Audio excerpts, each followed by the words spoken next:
300 za mmea huo zimegawa kwa wakulima zaidi ya 200 kufanya jaribio la kwanza la kuanzisha kilimo cha nazi katika eneo la Ukambani kwa ujumla. Ripota wetu Olone Alpha na taarifa hiyo kwa kina.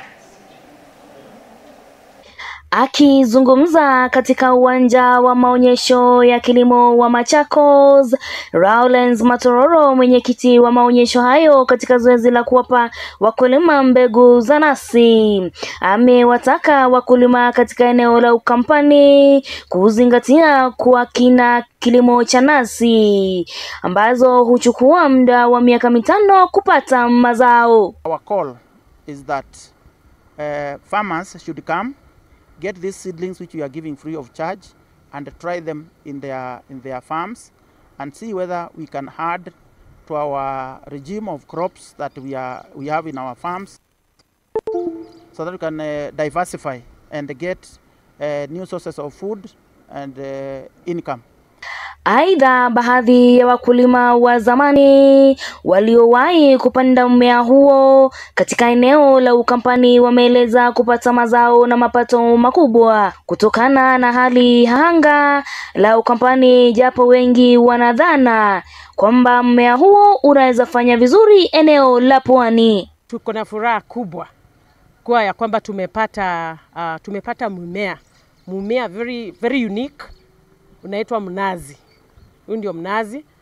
Tuko na notion ya kwamba mnazi tu unamea katika sehemu za pwani, na I'm doing a call to all farmers and more so for the ladies to come tupande mmea wa mnazi. Kulingana na vile tuna notion ya kwamba mmea huu unakaa miaka mingi, lakini nataka kusema sio vile. The breed yenye tuko nayo kwa sasa ina mature up by maybe 5 years, and then you'll enjoy. Mmea ni rahisi sana kutunza. Ile yangu nilichukua Mombasa na nikaleta nikapanda. Initial stages, hizi stages za kwanza ndio inatakiwa uwe na unaweka at least, kama unaweza weka 5 liters per week, hii mnazi inaweza kusurvive. Wakati hakuna mvua, wakati ya kiangazi unatafuta kama 5 liters unaweka after a week. Na pia kuna njia nyingine, unaweza tafuta mtungi tu ile ya 2 liters, unaitumbukiza hapo karibu na mmea, unaweka maji na unatoboa kashimo pale chini. Hiyo utakuwa ukiweka maji ikiisha unakuja unaweka. Kwa hivyo sio ngumu kulea huu mmea. Wataalamu wa kilimo kutoka Wizara ya Kilimo wakihoji kwamba eneo la Ukambani lina uwezo mkubwa wa kuwa nguzo ya kilimo cha nasi kutokana na uwepo wa joto la kutoshana, kwani mimea hiyo baada ya kukomaa huwa haihitaji maji mengi. Nazi ni ya Mombasa. Nafikiri ni notion ambayo it's wrong. Kwa sababu hiyo notion Ukambani, kuuliza Mkamba na kuambia nazi ukipanda inakaa miaka 100. That is not true. Kuna kama hii breed tumeletewa leo, ni nazi ambao utapanda na miaka 5 unapata mazao. Kwa hivyo Ukambani nazi inaweza kufanya vyema. Ukiangalia climate ya Mombasa isipokuwa ni joto nyingi, lakini mvua ya Ukambani na mvua ya Mombasa, kile kiwango cha mvua ukiangalia ni sawa. Kwa hivyo ukiangalia ile climate ya Mombasa na Ukambani inalingana kwa sana. Kwa hivyo Wakamba wakipanda nazi watavuna. Nikiripotia runinga ya Ndizi TV, langu jina Oro Nelfa. Shukrani sana Olone Alpha kwa taarifa hiyo. Na tukizidi kusonga mbele ni kwamba mwenyekiti wa bodi ya kuajiri wafanyakazi katika kaunti ya Kitui, Madam Florence Makindi, ametoa onyo kwa wale wanaochukua hongo kuwalaghai watu kwamba watawapa kazi ama ajira katika kaunti hiyo ya Kitui. Haya yamejiri wakati bodi hiyo inaendelea na shughuli ya kuajiri wafanyakazi wapya na kupandisha vyeo wafanyakazi waliosalia katika daraja moja kwa muda mrefu. Makindi amesema kuwa bodi hiyo iko imara kufanya kazi kwa uwazi na usawa. Every time since the board was sworn in 2021 May, wherever we advertise any position, the fraudsters wait for that and then use that opportunity to impersonate the board members and even give the names of the board members. They hack our Facebooks, even our telephones, so that they can use that one to solicit for funds and impersonate, cheating the people who are looking for employment or promotion, that they can, once they give money, they can be promoted. The board warns county employees against canvassing and giving out bribes during the ongoing internal competitive promotions. In addition, the person giving out bribes and the one receiving the bribe will be treated equally as criminals and reported to both the CID and ESCC to be dealt with according to the law. The Kitui County Public Service Board remains steadfast in its mission to build a professional, accountable and transparent public service that meets the aspiration of the people of Kitui. Na tukiendelea kusonga mbele na taarifa zetu sasa kutoka kaunti ya Nyamira ni kwamba kamati ya seneti kuhusu ugatuzi imewahoji viongozi wa bunge la kaunti ya Nyamira kuhusu mzozo wa uongozi ambao umekuwa ukiendelea kwa muda mrefu. Bunge hilo limegawanyika mara mbili, huku kila upande ukiwa na spika wake, Thaddeus Nyabaro akiwa spika wa kundi moja naye Enoch Okero wa kundi lingine. Kadhalika Diuko Nyari na Silvanus Ndemo wanadai kuwa makarani wa makundi hayo tofauti katika bunge la Nyamira.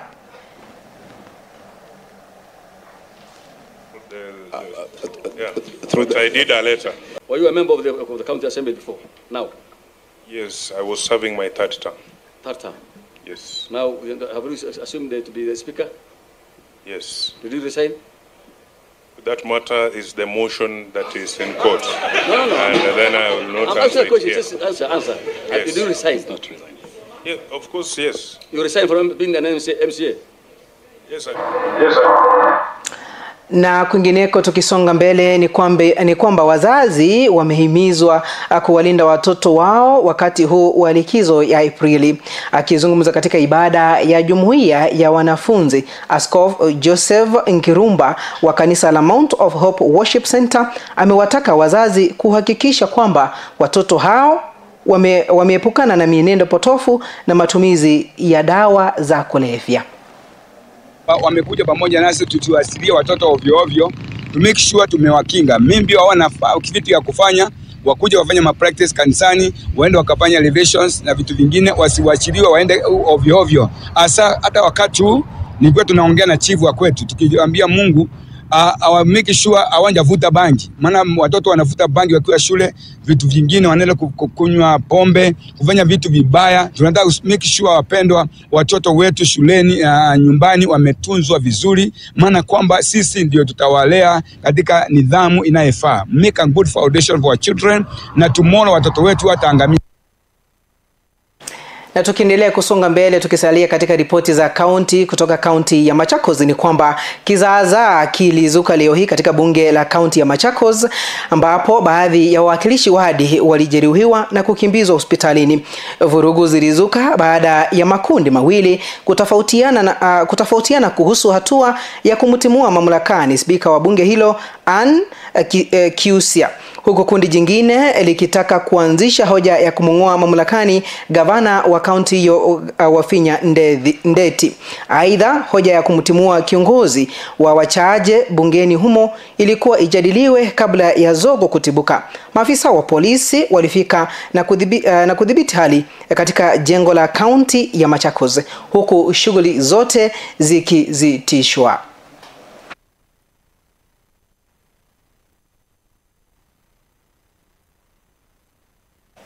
Basi mpenzi mtazamaji, tutakuwa tunapata mapumziko mafupi, kisha baadaye tutakuwa tunarejea na taarifa za ndizi saa 1 zile ambazo tumekuandalia kwa kina. Kumbuka kwamba utatupata katika mitandao yetu ya kijamii, hasa upande ule wa Facebook utatupata kama Ndizi TV News Digital, na kwingineko upande ule wa YouTube utatupata kama Ndizi TV News.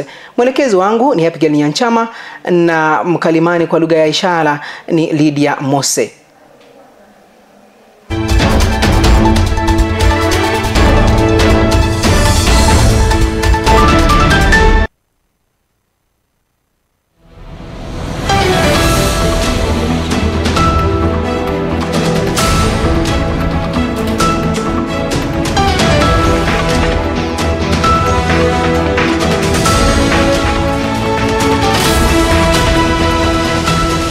Unatazama Ndizi TV Afrika.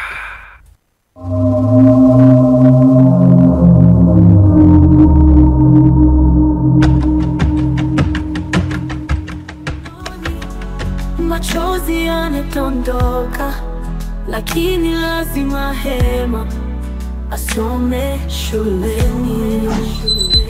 Dunia mbona hunitendea haki?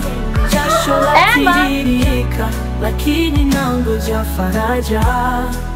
Naomi na Hema tunapigana na maisha, tutashinda hata kama tunaumia.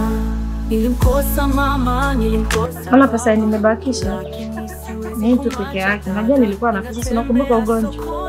Sauti yangu yaomba, nunua mkaa. Mimi unajua sikusoma. Unaona mimi sikusoma. Wewe pekee ndio nategemea. Mimi naona nimejenga. Naona vile hata sina nguo. Wewe nataka uvae vizuri, ukule vizuri na uende shule usome. Ukiwa shuleni, tia bidii kwenye masomo. Rafiki yako awe ni kitabu. Naomi, coming soon on Ndizi TV Africa.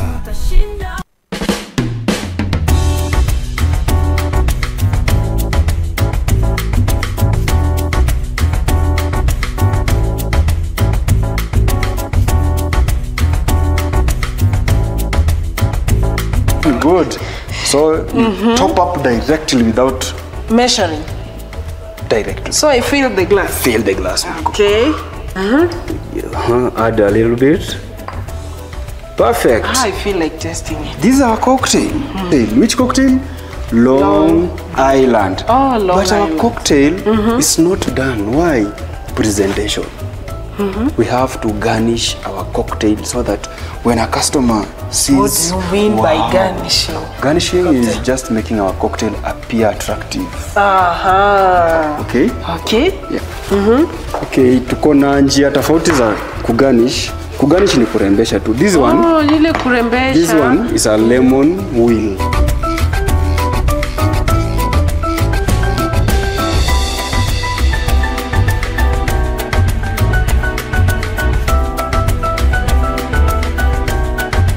Sasa cocktail yetu iko ready, iko tayari sana kupelekewa mteja. Yeah. And No wait. is thumb finger.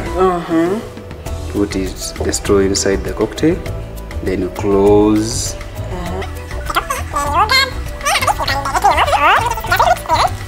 You have your cocktail. Wow, niche.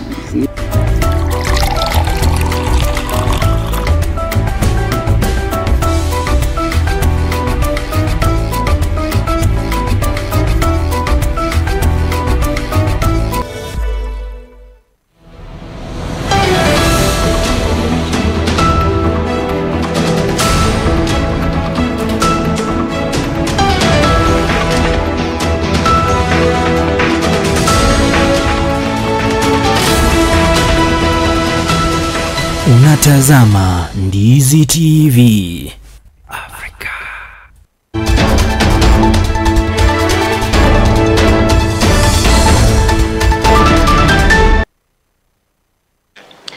Karibu tena mpenzi mtazamaji katika taarifa zetu za Ndizi saa 1. Jina langu ni Jeff Nyakundi.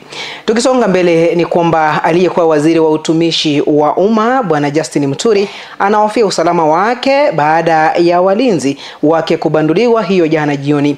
Waziri huyo wa zamani ambaye alionekana kutofautiana na Rais Ruto amesema wameguza babaya. Ripota wetu Bifon Omari anatuarifu zaidi. Fahari wawili wakipigana, nyasi ndizo humia. Ila katika mchakato huu nyasi ni wananchi wa Kenya.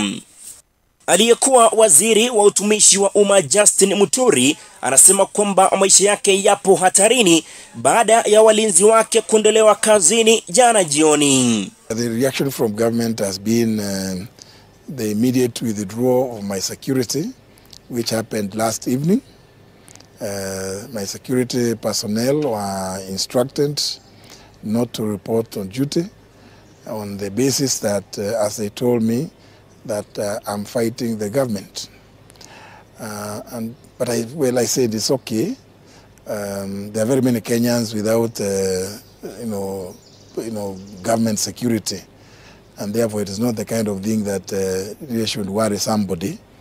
But it's just to observe that, under the law, the retirement benefits, the Designated State Officers Retirement Act, Chapter 197B, deputy presidents, retired speakers of the Houses of Parliament, Chief Justice and Deputy Chief Justice, former Prime Minister, former Vice President, are all covered in that act. Waziri huyo wa zamani ameonekana kuelekeza kidole cha lawama kwa serikali kuu inayoongozwa na Rais Ruto, huku vita vya wawili hao vikianzia nyakati za maandamano ya kizazi cha Gen Z, ambapo kijana wa Muturi aliweza kutekwa nyara na Rais Ruto hakuweza kuzungumzia jambo hilo. Na katika nyakati hizo za maandamano, Muturi alimwambia Rais Ruto kuwa angewajibika kutokana na mauaji ya vijana hao wa Gen Z. Like I'm saying, the issue of abductions and the extrajudicial killings. And if that were to happen, I am very sure the country will get to know in greater detail what has not been stated so far. And that because there's opportunity for people to be asked questions, cross-examined, those who have recorded statements to be cross-examined on those statements, the veracity of those statements, and others who have information one way or the other to appear before that commission and explain. Na katika wiki chache zilizopita, Rais Ruto alionekana kumjibu Muturi kwa kumpiga kalamu wakati ambapo alipokuwa anafanya mabadiliko katika baraza la mawaziri. Ruto alimfuta kazi Muturi akisema kwamba alikuwa amezembea kazini. I had a problem with the AG who was there. He was fairly incompetent, but I now have a very competent lady. Wengi sasa wasalia na swali kwamba je, ni mpaka lini viongozi wetu watarushiana cheche za maneno katika vyombo vya habari na wengine wakisalia tu wakitizama? Bivon Omari, runinga ya Ndizi TV Afrika. Asante sana Bifon kwa taarifa hiyo. Tukisonga mbele ni kwamba masuala ya kuhusiana na usalama kutoka kaunti ya Nyamira ni kwamba hofu imetanda katika kaunti ya Nyamira, eneo la Masosa, baada ya mwalimu George Komora wa umri wa miaka ya kati anayefunza shule ya upili ya Ikobe kushambuliwa na kuuawa na genge la wahalifu wenye silaha. Wakazi eneo hilo wameomba serikali kuchukua hatua za haraka na kuhakikishia usalama ili kuzuia matukio kama hayo ya kikatili na kuhakikisha usalama wa wananchi. Usiku kitu saa 6 nilipopigiwa simu nikaambiwa machambazi wamekuja kwetu na wamemuumiza, lakini wakaniambia wamemchukua General Nyamira. Nikalala, ikafika kitu saa 10 nikapigiwa simu na mtu mwingine akitumia simu ya mamangu akiniambia babako ametuacha. mamangu anasema babangu aliposikia kuku wanalia, alipotoka nje kuangalia, akachukua muda mwingi kurudi. Ndio mamangu akamfuata. Alipofungua mlango, tochi kamulika kwa macho, mwangaza mwingi, akarudi. Alafu akafunga huo mlango, akaenda akafungua mlango wa chini, akapata wamempiga babangu shingo, mkono, wamemkata vidole, miguu, wamemkatakata miguu, akuna maalama. Alafu ndio akapiga nduru kitu kama 10 minutes. Alafu ndio watu wakaanza kukimbia, wakachukua blanketi, wakamweka. Wakatoka kwa njia, walipokuwa wanasimamisha gari, hakuna gari ilikuwa inasimama, wakaamua kuchukua pikipiki yake, ikamchukua hospitali. Nilisikia eti watu walikuja wakatokea pande ya juu, wakakata wireless, wakaingia ndani. Na yeye alikuwa analala, akasikia kama ni watu wanachukua kuku yake. Akaamuka kwenda kuangalia, wakamkamata na kumuua hiyo. Mambo ambayo yanatustua sana kama wenzake. Wanafunzi wametupigia simu, wasasi, tuko na wasasi wengine wamefika hapa ili kushuhudia yale ambayo yameweza kufanyikia mwenzetu. Tunawasihi vyombo vya usalama waweze kuhakikisha kwamba kuna usalama katika maeneo ya Nyamira. Tumekuwa tukisikia visa hapa na pale vya ukosefu wa usalama. Tunawasihi tafadhali muweze kutusaidia katika kupiga patrol usiku ili tuhakikishe kwamba maisha ya walimu, haswa huyu ambaye alikuwa anafunza masomo yake ya sayansi, fizikia na kemia, ambaro sio rahisi kupata mwalimu ambaye anafunza masomo hayo. Ni pigo kubwa kwa shule yetu ya Ikobe. Na nikifika tamati ni kwamba waziri wa masuala ya nchi ya nje Musalia Mudavadi ametetea chinzi chopo la kuwasaka makamishna wa tume huru ya uchaguzi IEBC wanaendeleza kazi hiyo, huku akidai kuwa yale yote yanayohitajika yametekelezwa kabla ya shughuli hiyo kukamilika. Ripota wetu Edwin Onkundi na taarifa hiyo kwa kina. Akizungumza kwenye mkutano wa kidiplomasia 2025, Mudavadi ametaja kuwa ingawa kuna changamoto za kisheria, serikali inajituma kuhakikisha kuwa tume ya uchaguzi na mipaka inaundwa kikamilifu. We are on course in establishing the IEBC. This is extremely important in my view. And we are doing it in good time, so that the electoral body can be in place for the election of 2027. Mudavadi alidai kuwa baadhi ya mirengo ya kisiasa inaweza kusababisha shughuli hiyo kuwa na matatizo, lakini akadai kwamba hilo sio swala la kusimamisha shughuli hiyo. All I want to tell you is that we are on track. There'll be people still saying that we are not getting a fair deal or this should not happen. But rest assured, and some even want to go to court again. And we need to know some of these could be genuine concerns, but equally we must also appreciate that there are those who would always want to create an obstacle. Aidha, Mudavadi alisema kuwa tume ya kuwaunganisha wa Kenya ya NADCO imefanya kila juhudi kuhakikisha kuwa kuna uwazi, umoja na usawa wa kitaifa. Invite you to recollect that what is going on is a process that was negotiated under the NADCO framework, and after a protracted legal battle, the courts set aside that process to allow the IEBC to be constituted. Nikiripotia runinga ya Ndizi TV Africa, jina langu ni Edwin Onkundi. Na tukifika tamati ni kwamba viongozi wa kaunti ya Migori kutoka jimbo la Suna Mashariki waliochaguliwa kwa tiketi ya chama cha ODM wametoa mawazo yao baada ya kuchaguliwa, huku wakitoa shukran kwa wanachama na chama hicho kwa kuwapigia kura na kuwapa nafasi ya kuwatumikia. Ripota wetu Lennox Odede na taarifa hiyo kwa kina. Mimi naitwa Joseph Otiep. Mimi ni mkaaji wa hapa Suna Central Ward.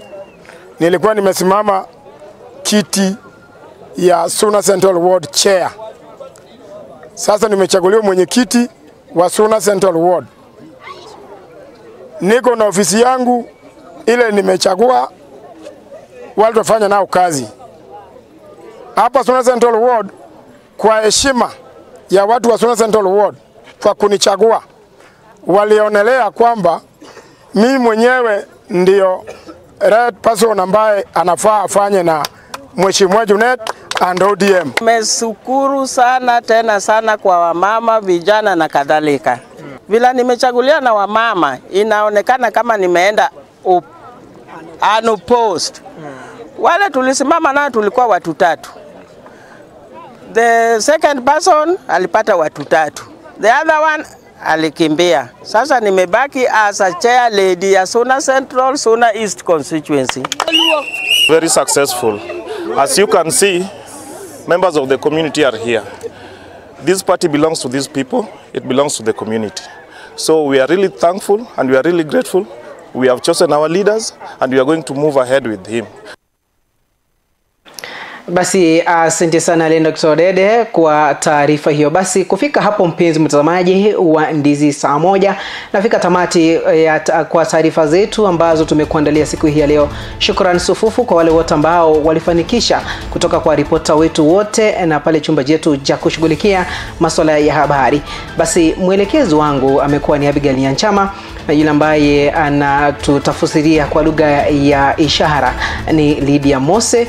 Jina langu ni Jeff Nyakundi. Usiku mwanana. Kwaheri.